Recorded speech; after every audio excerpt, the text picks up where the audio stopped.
Bonjour tout le monde et bienvenue à cette nouvelle vidéo de TAW 2016 édition WCW 1991. Genre de cette épisode-ci, on va faire le show de World Championship Wrestling. Donc, excusez-moi, c'est un peu fort.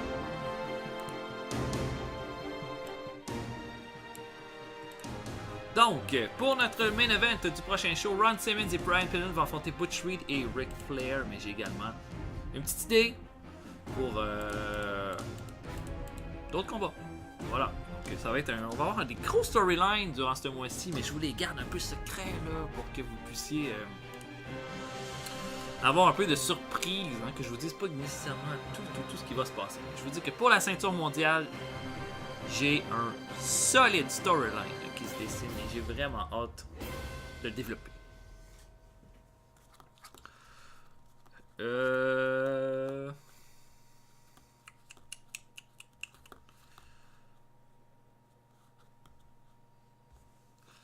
Et là, ça load. Mitsuya Nagai. Nagai? Je connais pas. Et la personne qui a fait la base de données n'a pas grand chose à me dire sur Mitsuya Nagai non plus. Oh, la NJPW Sing Terry Funk. Ok. Vampiro avec la NJPW. Tim Patterson, ok. Al Perez, oh mon dieu, la NJPW qui signe des gros lutteurs. Il faut dire qu'on leur a volé Jushin Thunder Liger.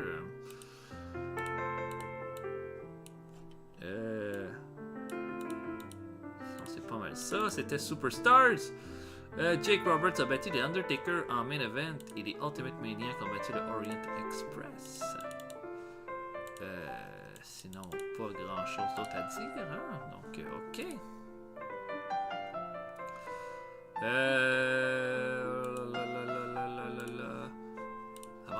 Avançons.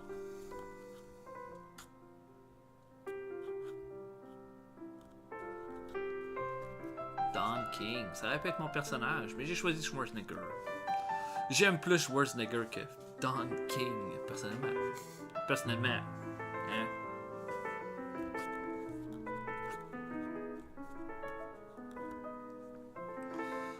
C'est long à loader aujourd'hui.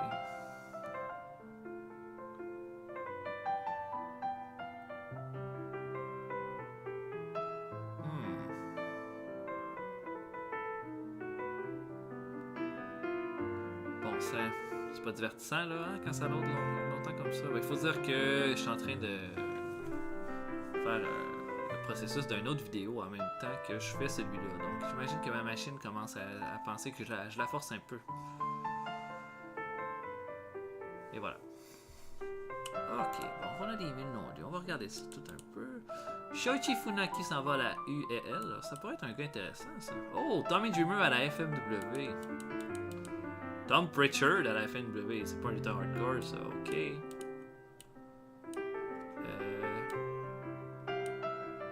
Wahoo McDaniels met fin à sa carrière de lutteur actif. Oh, moi, je l'aime pas, McDaniels, fait que ça me dérange pas. Big John Studd a gagné un titre.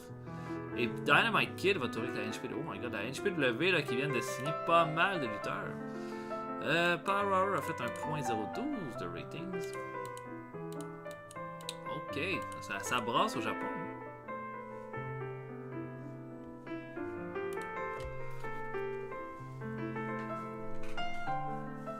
Et là, on va être bien en selle pour notre gala. Oh, aucun incident. Qui on n'a pas? Bon. Thunder Liger, son contrat n'a pas commencé encore.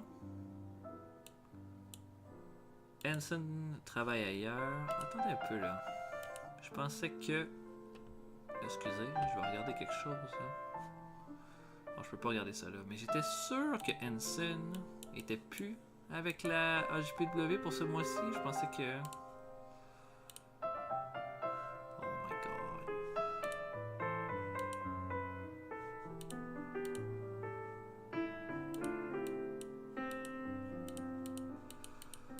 Autre mois sans Jushin Thunder Liger, j'étais certain qu'il était pas. Ok. Ben, je vais être honnête, ça va changer mes plans. Mais On regardera ça après. Donc, je book le show et on se voit ensuite pour les résultats. À tantôt. Ok, donc ça commence entre un match entre Mike Awesome et Too Cold de Scorpio. On a utilisé Scorpio lors du dernier épisode. Je le réutilise lors de cet épisode-ci. Il va servir à mettre over Mike Awesome encore une fois. Awesome qui le bat à 6 minutes 57 avec son Awesome Bomb. Une performance de D pour Awesome et de D- pour Scorpio. Ces deux-là sont prêts pour le main roster. On a un match entre les Patriotic Rangers qui affrontent Booker T et Ned Brady. Ned Brady et Booker T sont les lutteurs locaux que j'ai signés pour ce combat-là. Booker T et Ned Brady ont une excellente chimie ensemble. D plus de performance pour les Patriots, D pour Ranger Ross. Les Patriotic Rangers, ça fait un bout qu'ils n'ont pas rien gagné, donc je leur donne ce combat-là. Le Patriot fait son Patriot Missile sur Booker T pour la victoire. Le Patriot va améliorer son performance skill avec ce combat-là. Donc voilà, un bon petit match de pre-show. On a ensuite Shane Douglas qui affronte Lance Storm. Là, ça j'avais hâte de voir ce combat-là, voir comment elle allait se débrouiller. Lance Storm se débrouille bien avec un D. Puis bon, j'ai utilisé Johnny Ace dans un combat simple, donc je peux utiliser Shane Douglas cette semaine. Bon match de pre-show, vraiment. Shane Douglas qui amène Lance Storm à un bon match. C'est moins Pittsburgh Plunge à 8 minutes 43 de Douglas qui bat Lance Storm. Lance Storm montre des belles choses. Je pense que ça sera pas long que Lance Storm va se ramasser hors du Enhancement Talent. Donc voilà, Douglas qui l'emporte. C'est quoi le changement là? Ah, le gimmick change. Oh, on a changé la gimmick de Douglas pour New Generation et ça a un rating de très bon. Et ensuite, les Edgerinkers qui défendent leur titre pour la première fois. Ils affrontent Kid Cash et Marcus Bagwell. Bagwell fait partie de notre développement. Kid Cash est un lutteur local que j'ai signé. Des grosses performances des Edgerinkers. B- pour les deux. E+, et E pour Bagwell et Kid Cash. Voilà, les Edgerinkers qui les défoncent et les battent en 9 minutes 7. Double diving in butt sur Marcus Bagwell pour la victoire. Donc voilà, bon match et bonne façon là, de faire lutter les Edgerinkers qui ne lutteront pas cette semaine. Donc le show commence avec un match entre Steve Williams et Killer Kyle. Ça fait un strong start, un bon combat entre deux brawlers. Et Steve Williams fait son backdrop driver sur Killer Kyle à 8 minutes 40 pour ouvrir le show. Je me suis dit, on va ouvrir ça avec la bonne lutte stiff, là, avec deux bons lutteurs. Donc voilà, un bon match. B- pour commencer, c'est très bon. Roddy Piper se pointe au ring. Il fait un discours pour remercier tout le monde en vue de à cause de sa victoire au Great American Bash contre Roddy Piper. Il arrive étrangement des gens qui poussent un cercueil. Un cercueil sur la rampe. Et là, Roddy Piper se pose des questions. Qu'est-ce que c'est ça? Il ouvre et Big Van Vader en sort, attrape Piper par la gorge, le tabasse un peu. Piper s'attendait pas à ça du tout. Et Vader fait un powerbomb à Piper à travers du cercueil pour terminer. Et Vader dit à la foule que c'est comme ça qu'il va finir à Clash of the Champions. Donc un gros segment, un bon B+, pour commencer. Vader qui pousse pour avoir une chance au titre. Donc un excellent B+. Un match entre Jack Victory et Lex Luger. Petit combat court. Luger qui fait son running forearm sur Victory pour la victoire. Après combat, Scholar qui vient fêter avec Luger. Les deux sont super contents, super bons ensemble. Un C+, c'est tout à fait acceptable. Donc Luger qui compte. On a une promo ensuite de Ric Flair. Flair dit que Pillman s'est encore ouvert la trappe après qu'il l'ait battu à A Great American Bash. Il dit qu'il va le regretter. Puis que Pillman a peut-être surpris du monde, mais qu'il sera jamais capable d'aller plus que ce qu'il a offert au Great American Bash. Et qu'à Clash of the Champions, si vraiment il veut un rematch, il va en avoir un, mais cette fois-là, il faut pas qu'il s'attende à ce que ça dure 20 minutes. Donc un excellent B+. On a Schwarzenegger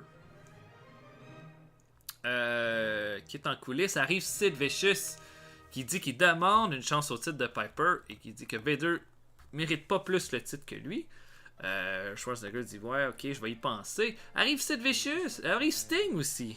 Et là, Schwarzenegger, pas content de voir Sting, hein. On sait que ces deux-là ont été en rivalité pendant longtemps. Et Sting dit que lui aussi, il vient de battre Michael Wall Street clean. Il a battu Rick Rude le mois passé. Il pense qu'il mérite quelque chose de plus. Schwarzenegger dit, ben, tiens, si t'es prêt autant que ça à devenir champion, ben, tu vas affronter Sting la semaine prochaine pour décider qui va devenir le number one contender pour le titre mondial. Voilà, B-, cependant, je m'attendais pas à ça. Ah, le segment était trop court. Ok. On a un Fatal 4-Way qui va déterminer qui sera le prochain challenger pour le titre des États-Unis. On a Bobby Eaton qui fait un retour triomphal contre Eddie Guerrero, contre Norman Lunatic, contre Steven Regal. Et Bobby Eaton fait un retour triomphant et remporte ce Fatal 4-Way. Bobby Eaton qui va donc affronter Scott Steiner à Clash of the Champions. J'aurais peut-être pu trouver quelqu'un de meilleur que Norman le Lunatic pour mettre là-dedans, mais je sais pas. Ça me tentait de mettre un big boy là-dedans. El Guerrero qui est champion télé, mais qui aurait pu avoir une chance. Et Regal qui est en feu aurait également pu être le gagnant. Mais je me dis, je vais surprendre les gens. Bobby Eaton l'emporte et va affronter Scott Steiner à Clash of the Champions. Tout le monde a fait un C+ de performance, sauf Norman qui a fait un D+. El Guerrero améliore son performance skill. Steven Regal améliore son performance skill. Voilà, c'était un bon match. On a Rick Steiner qui arrive. Scott Steiner, après le combat, vient fêter la victoire et présente le retour de son frère. Et tout le monde capote pour le retour de Rick Steiner. Tout le monde est content. Arrive cependant Rick Rude. Rick Rude qui casse la parade et dit: il n'y a personne qui devrait te fêter, Rick Steiner. La seule personne qu'on aurait dû fêter, c'est Rick Rude si c'était pas fait avoir par Roddy Piper qui a triché au Great American Bash pour l'emporter. Il dit que il y a de la place. Il n'y a pas de place pour Rick Steiner. Que tout le monde était bien avant qu'il arrive. Là, Rick Steiner est vraiment fâché. Il veut se battre parce que Scott le retient. Et c'est comme ça qu'on va démarrer cette rivalité-là. Voilà, Rude qui va faire. Rude qui fait du beau boulot. Et là, je suis sûr que cette rivalité-là, Steiner-Rick Rude, va être très bonne. On a Steve Armstrong qui est en promo. Il dit qu'il a de la misère à comprendre pourquoi Tracy Smothers s'est reviré contre lui lors du Great American Bash. Mais que là, maintenant, c'est une occasion pour Steve Armstrong de redéfinir sa carrière. Puis qui a trop longtemps pensé qu'il était seulement bon pour être en équipe. Maintenant, Steve Armstrong est prêt à aller un échelon de plus. Oups! Oh, il y avait un match, excusez-moi, j'ai vraiment passé ce combat-là. Owen Hart qui a battu Scott Armstrong dans un combat qui avait l'air d'avoir fait un C. Et après le combat, les lumières ferment, rallument 10 secondes plus tard et Owen Hart est complètement défoncé sur le ring. Il s'est fait attaquer et personne n'a vu qui l'a attaqué. Encore une fois, hein, j'utilise parfois ces segments-là, mais vous allez voir à quoi ça va servir. Donc un C pour ce segment-là. On a Teddy Long qui est avec Butch Reed. Il dit que Ron Simmons a été chanceux de le battre dans le First Blood, de battre Butch Reed dans le First Blood match lors du Great American Bash. Sauf que là, il va l'affronter ce soir et il demande un ultime combat contre Ron Simmons la semaine prochaine et il va l'avoir dans un combat de lutte parce que Ron Simmons était peut-être un balayeur mais c'est pas un bon lutteur selon Teddy Long. Un C, ça va. Le Wild Bunch affronte les Jet Sets et à la surprise générale, le Wild Bunch surprend les Jet Sets alors que Billy Black fait un guillotine leg drop sur Steve Austin pour la victoire. En fait, il les surprend avec un roll-up. Donc, une super grosse victoire pour le Wild Bunch qu'ils n'ont pas eu depuis qu'ils sont arrivés. Steve Austin améliore son performance skill, Billy Black son rumble skill, Joel Deaton son performance skill. En termes de performance, la meilleure revient à Steve Austin avec un C, la pire avec Billy Black avec D+, mais tout le monde était pas mal dans le même range. Une grosse victoire donc pour le Wild Bunch. Et après le combat, Fatou, on demande à Fatou et Samu qu'est-ce qu'ils en ont pensé. Woman dit qui est leur manager, dit que les Wild Bunch, si les Wild Bunch veulent une chance au titre, ils vont l'avoir, mais qu'ils sont pas prêts à affronter des lutteurs comme les Head Shrinkers. Et notre main event, un bon B. Ron Simmons et Brian Pillman affrontent Butch Reed et Ric Flair. Une performance de A+ pour Flair, C+ pour Reed et Butch Reed. C'est rare, ils n'offrent pas des combats comme ça d'habitude.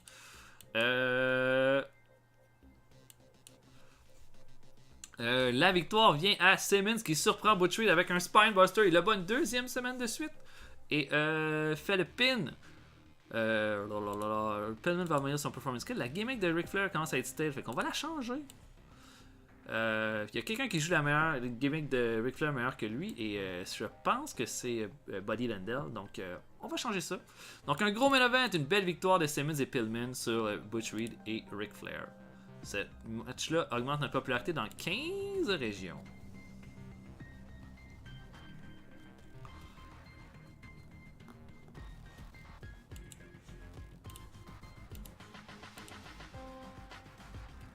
Donc, oh, ok, un gros show là. On a eu un bon gala en fait. Oh, et la HPW qui a fait un A. Hanson qui a fait un gigantesque match contre Akira Taue. Regardez ça. Bon, l'opinion de Butch Reed. Butch Reed dit que Joel Deaton ne connecte pas avec les fans. Ok. Piper qui dit que le Patriot est vraiment bon dans le ring. On devrait le pusher, ok. 2.76, je pense que c'est vraiment bon ça pour notre World Championship Wrestling. Et Scott Armstrong qui a fait son dernier combat et qui n'est plus avec nous, malheureusement. On a Vader qui demande une augmentation. Il demande une augmentation de 4620$. On va lui donner 75%. Et Vader est content. Ok, les nouvelles, ça y est, des choses qui nous concernent. Pas vraiment. Le feedback est super bon.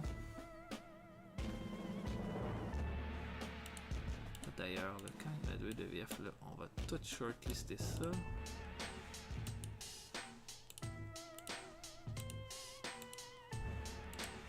JJ Dillon.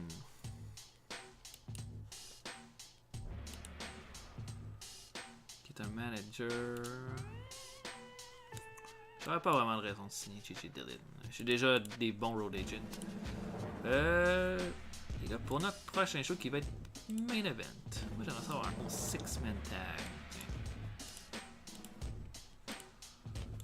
Mais qui pourrait y aller?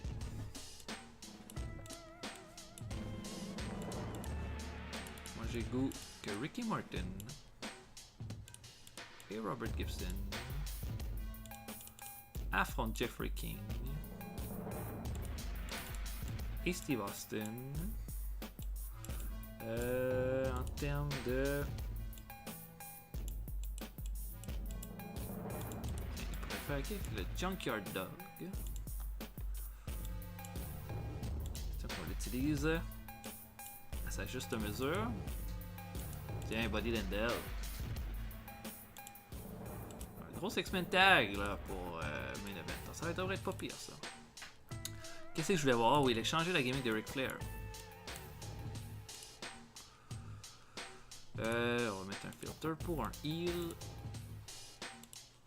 Et là, on va aller regarder dans qu'est-ce qui est bon.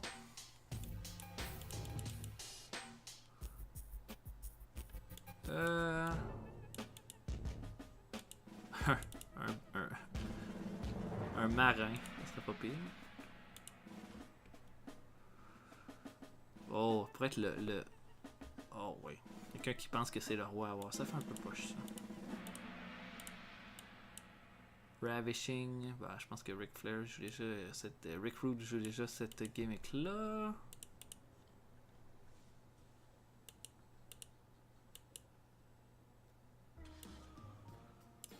Old School Heal, je dois pas manquer de monde qui ont ça. Obnoxious. Tiens, on va mettre la gimmick de Obnoxious pour Ric Flair, ça va aider. Donc voilà! C'était ça pour World Championship Wrestling en espérant que vous avez apprécié nos storylines qui avancent bien. On a fait un bon show. Et j'espère que vous avez apprécié. On va se voir lors d'un prochain épisode. Salut tout le monde, à la prochaine.